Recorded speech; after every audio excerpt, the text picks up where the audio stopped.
Before the painted smile, before the chaos, before the laughter that echoed through alleys soaked in fear, there was a man, and that man was invisible. In the forgotten corners of Gotham City, beneath the towering shadows of corruption and power, lived Arthur Fleck, a man as fragile as the society that abandoned him. A failed comedian, a struggling dreamer, a soul tormented by mental illness and the cruelty of a world that looked away. Every day was a performance, every breath a mask, to hide the agony that boiled beneath his skin. Arthur's life was a spiral. He cared for his ailing mother, Penny, in a crumbling apartment that reeked of desperation. She believed in a fantasy that billionaire Thomas Wayne was Arthur's father. But that hope, like everything else in Arthur's life, was a lie painted with delusion. His attempts at stand-up comedy were met with silence and mockery. His medication, the only thread tying him to sanity, was cut when funding for social programs disappeared. And as the city grew colder, Arthur became more alone. The city didn't just ignore Arthur, it laughed at him. Children stole his signs and beat him in the street. Co-workers handed him a gun for protection, only to betray him later. And then came the moment that changed everything, the subway incident. Wearing his clown makeup after a failed gig, Arthur found himself on a train with 3 drunk Wayne Enterprises employees. They mocked a woman, they noticed Arthur, they attacked, and Arthur pushed past his breaking point, pulled the gun from his coat and fired. 3 shots, 3 lives ended, 3 sparks that lit a fire. In the aftermath, Gotham was gripped by unrest. Arthur, masked in clown paint, became a symbol, unintentionally, of rebellion, an avatar for the forgotten, the angry, the broken. But Arthur himself, he was transforming. He began to embrace the madness. No longer Arthur Fleck, he was becoming someone else, someone free.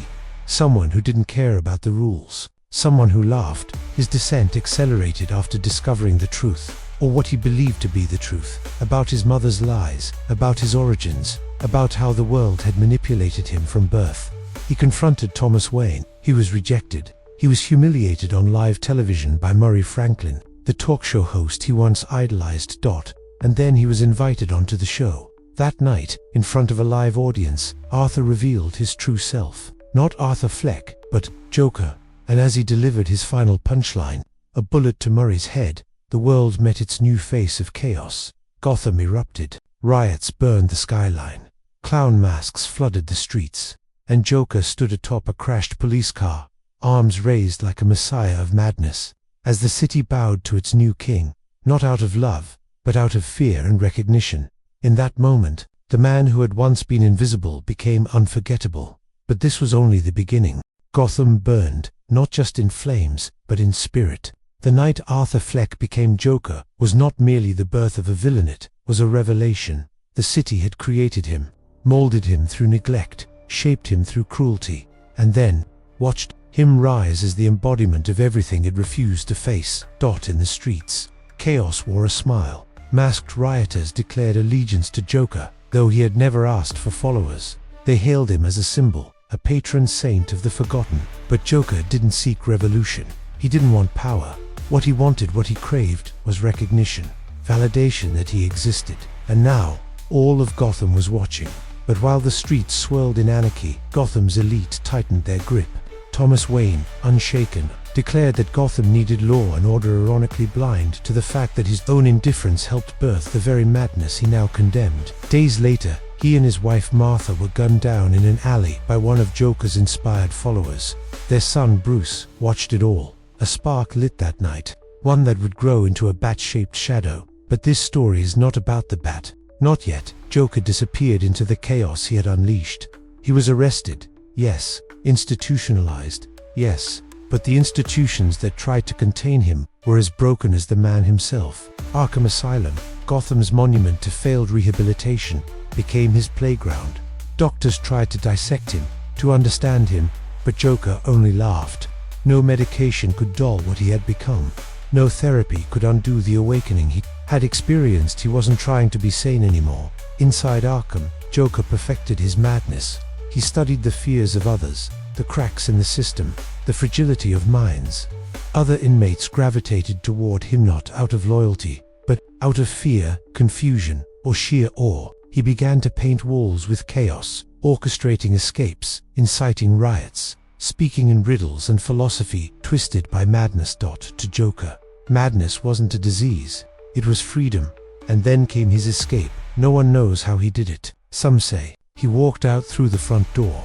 Others whisper of manipulated guards and brainwashed staff. But however he vanished, Joker returned to Gotham, darker and more deliberate, now wearing his iconic purple suit, green hair slicked back, and that blood-red grin stretching unnaturally across his pale face. Joker re-emerged, not just as a madman, but as an artist of anarchy. Every crime he committed was performance art. Every murder, a punchline. He didn't steal for gain, he stole for the joke. He didn't kill for power, he killed for the reaction. And as Gotham trembled beneath this new wave of chaos, a new force rose to challenge him. The Batman, a shadow draped in justice, driven by tragedy, cloaked in mystery. Their first encounter was less a battle and more a collision of ideologies. Where Batman represented order, control, and fear of failure, Joker embodied chaos, impulse, and fearlessness. The moment Joker laid eyes on the Dark Knight, he saw not an enemy but a mirror, a kindred spirit forged in trauma, yet walking a different path. Joker didn't want to defeat Batman. He wanted to corrupt him. He wanted to prove that beneath the cape and cowl, even the noblest man could fall. That all it took was one bad day. So began their eternal dance. Joker would blow up hospitals, poison reservoirs, kidnap innocents, part of elaborate games meant not to kill Batman, but to break him, to make him laugh, to drag him into the abyss. Joker had learned to love, and Batman, he refused. Again and again, the Dark Knight stopped Joker's plans, but never forever, because deep down, they needed each other. Joker found purpose in Batman's resistance, and Batman, in turn, saw in Joker the embodiment of everything he vowed to fight: a clown, a killer, a philosopher, a monster, a reflection. And in the silence between battles, in the rare quiet moments inside padded cells, Joker would look into the mirror, grin wide, and whisper, "This is all a joke, Bats, and you're the punchline." But the joke wasn't over. It was only just beginning. In every war, there is a general. In every rebellion, a symbol. And in every tragedy, a smile. The Joker had become all three. As Gotham City twisted further into a haven of fear and corruption, the Joker's reign transformed from reckless destruction into something more deliberate. He was no longer just an agent of chaos, he was its architect. Each crime he committed was a message, each act of terror a stage for his twisted philosophy. And Gotham danced to the sound of his laughter. Over time, his madness evolved. No longer content with random violence, the Joker began to study the city's systems, its banks, courts, hospitals. He robbed banks not for money, but to reveal how fragile the economy was. He kidnapped judges not for revenge, but to expose their hypocrisy. He planted bombs in hospitals not to kill, but to force the city into impossible moral decisions. Every crime was a question, every attack a philosophical dilemma, and at the center of it all, Batman. The Joker knew that to break Gotham, he didn't need to destroy its buildings, he had to shatter its symbol. The Dark Knight, with his rigid moral code, became the target of the Joker's greatest games. To defeat Batman was to unravel the soul of the city. So began one of Joker's most sadistic gambits. He kidnapped Harvey Dent, Gotham's White Knight, and his fiancée, Rachel Dawes. He placed them in separate locations, both rigged to explode, and gave Batman a choice: save one. Batman chose Rachel but found Harvey. Rachel died. Harvey was scarred beyond recognition, and Two-Face was born. Joker had won not with a bullet, not with a bomb, but with a single decision. He proved his point. All it takes is one bad day to reduce the sanest man alive to lunacy. As Gotham mourned, the Joker laughed. But even chaos needs rest. After his capture, the Joker was imprisoned once again in Arkham Asylum. But he didn't see it as a punishment, it was an intermission, a pause before the next act. Inside Arkham, he studied everyone: patients, doctors, guards. He learned their fears, their traumas, and he played them like instruments. That's when Dr. Harlan Quinzel entered his story. A bright, ambitious psychiatrist, Harlan believed she could cure him. Through countless sessions, she peeled back the layers of his madness only to find herself drawn in. Joker told her stories, revealed scars, cried tears that may have been real or expertly faked. She fell in love, She broke him out of Arkham, abandoned her life, and re-emerged as Harley Quinn's loyal companion in madness. With Harley, the Joker gained more than a follower. He gained a partner, an unpredictable weapon, a mirror to his own insanity. But even his love was a cruel joke. Joker manipulated Harley, pushed her boundaries, played with her heart. One moment, affection, the next, cruelty. And she kept coming back. Because with Joker, love was just another form of chaos. With Harley by his side, a new chaos to unleash. Joker raised the stakes. He poisoned Gotham's water supply with a neurotoxin that induced uncontrollable laughter. He turned amusement parks into death traps. He released encrypted messages citywide, forcing Batman into timed moral puzzles. But the cruelest blow was yet to come. Joker uncovered Batman's true identity, Bruce Wayne. Now the war wasn't just against the Bat, it was personal. Joker infiltrated Wayne Manor, kidnapped Alfred, and scattered twisted clues across the city. He forced Bruce to choose, protect his legacy or save his people, even when he was stopped. Joker grinned, because for him, victory was never about survival, it was about the scar he left behind. The world saw the Joker as a madman, but those who looked closer saw something else, a force, a reflection, a mirror held up to humanity's darkest instincts. Where there is darkness, there is Joker. Where there is order, he sows discord. And where there is a hero, there will always be a villain smiling in the shadows. The game isn't over, and the last laugh, hasn't been told. The city still burns, not in flames, but in memory. Every corner of Gotham carries a scar, a mural of grief, a broken family, a laugh echoing down a dark alley, and all of it is his legacy. The Joker had transcended flesh and blood, even behind bars, even presumed dead, even when forgotten he was always there, whispered in bedtime stories to warn the brave, etched in the cracked smiles of those he broke, echoed in every decision Batman made, because the Joker had never been just a man. He was a manifestation of chaos, of pain, of the inevitable collapse, of systems too fragile to survive honesty. And now he was something more, elseworlds, multiverses, paradoxes.